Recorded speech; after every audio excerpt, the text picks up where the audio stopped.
तो याद रखना, आपके घरों के नजदीक छोटे भाई का पजामा, बड़े भाई का कुर्ता और गोल टोपी अल्लाह अकबर कहने वाला नहीं होना चाहिए। नाम है हुसैन, लेडीज के कपड़े सीकर ही मिलता है इसको चैन।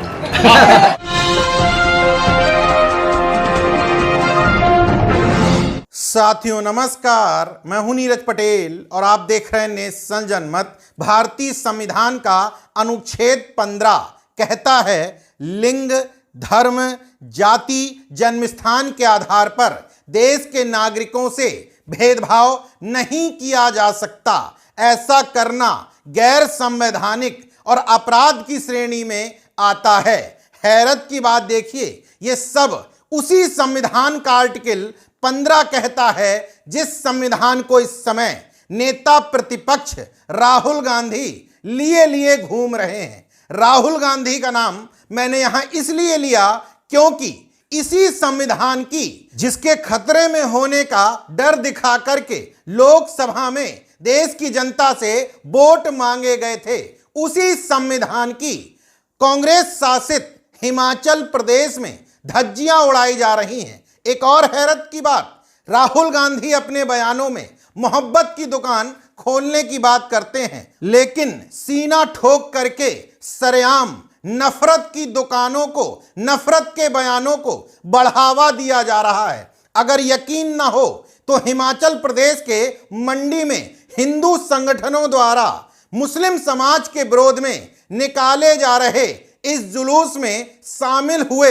हिंदुत्व के स्वयंभू ठेकेदार रूपेश्वर गिरी की भाषा सुन लीजिए और अंदाजा लगाइए, क्या हिमाचल प्रदेश के कांग्रेसी मुख्यमंत्री सुखविंदर सिंह सुक्खू ने खुलेआम इनको इस नफरत को फैलाने की छूट दे रखी है।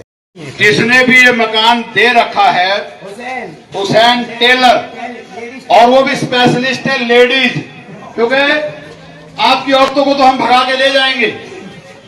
लेडीज जितने भी काम हैं, मैंने पहले भी कहा कि जितने भी लेडीज के काम हैं, और वो हिंदू ही औरतें वहां फैशन डिजाइनिंग के लिए जाती है, उन सभी के ऊपर इनका कब्जा है।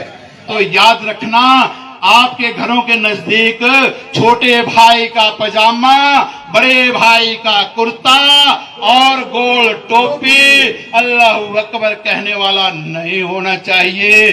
नाम है हुसैन, नहीं, लेडीज के कपड़े सीकर ही मिलता है इसको चैन। तो सुन लिया आपने, हुसैन लेडीज टेलर के बोर्ड पर पूरी भड़ास उतर रही है, नफरत फैलाने की कोशिश की जा रही है। यह पूरा बयान न सिर्फ संविधान के अनुच्छेद 15 का उल्लंघन है, बल्कि अमित शाह के गृह मंत्रालय द्वारा जारी किए गए नए कानून बीएनएस भारतीय न्याय संहिता की धारा 152 के तहत अपराध है, जो कहती है भारत की एकता एवं अखंडता को खतरा पहुंचाने वाले कृत्यों को देशद्रोह की श्रेणी में रखा जाएगा।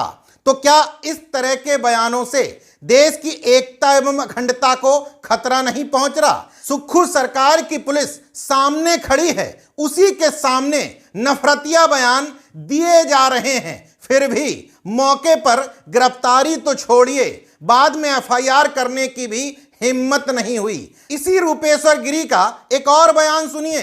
वो तय कर रहा है मानो वही स्वयं सरकार हो कि हिमाचल प्रदेश में किसको रहने दिया जाएगा, किसको नहीं। पूरे हिमाचल में मस्जिदों का जाल बिछा दिया गया है। क्यों? क्योंकि बाहर से इनको लाया गया जाएगा और जैसे जैसे जाल बिछता जाएगा, डेमोग्राफी चेंज होती जाएगी और उस दिन फिर आपको खुद को बचाना मुश्किल हो जाएगा। इस बयान को दंगे भड़काने की साजिश, दो धर्मों के बीच नफरत और कटुता बढ़ाने की साजिश, समाज का सामाजिक सौहार्द बिगाड़ने की साजिश के तौर पर मुकदमा दर्ज करके इनको जेल में ठूसा जा सकता है। सबसे महत्वपूर्ण बात, आखिर रूपेश्वर गिरी जैसे हिंदुत्व के ठेकेदारों को किसने ये जिम्मेदारी दी?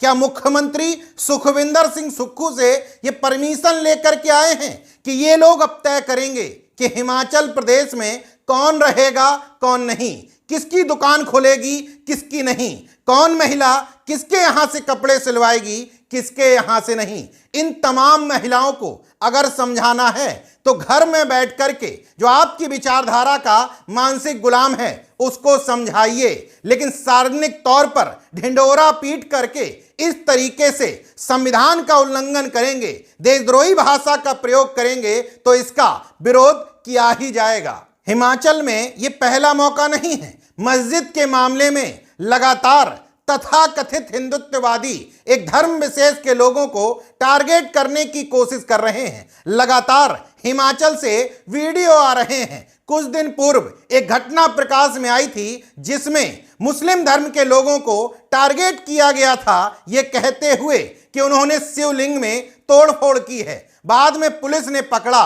तो हिंदू धर्म से आने वाली एक महिला ने इस कृत्य को अंजाम दिया था। तमाम अन्य वीडियो में एक धर्म विशेष के लोगों की दुकानों पर हमला करते हुए साफ साफ देखा जा सकता है। मगर जिस तरीके से भाजपाई मणिपुर की घटना पर मौन हो जाते हैं, उसी तरीके से मोहब्बत की दुकान वाले कांग्रेसी हिमाचल प्रदेश की घटनाओं पर चुप्पी साधे बैठे हैं। इसलिए नेशनल जनमत कहता है केवल लच्छेदार भाषणों में, नारों में मत उलझिए। हाथ में संविधान लेकर टहलने वाला हर शख्स संविधानवादी नहीं होता। संविधान के अंदर जो लिखा हुआ है उसका अनुपालन करवाने वाला, संविधान की एक एक लाइन के लिए लड़ने वाला ही असली संविधानवादी होता है।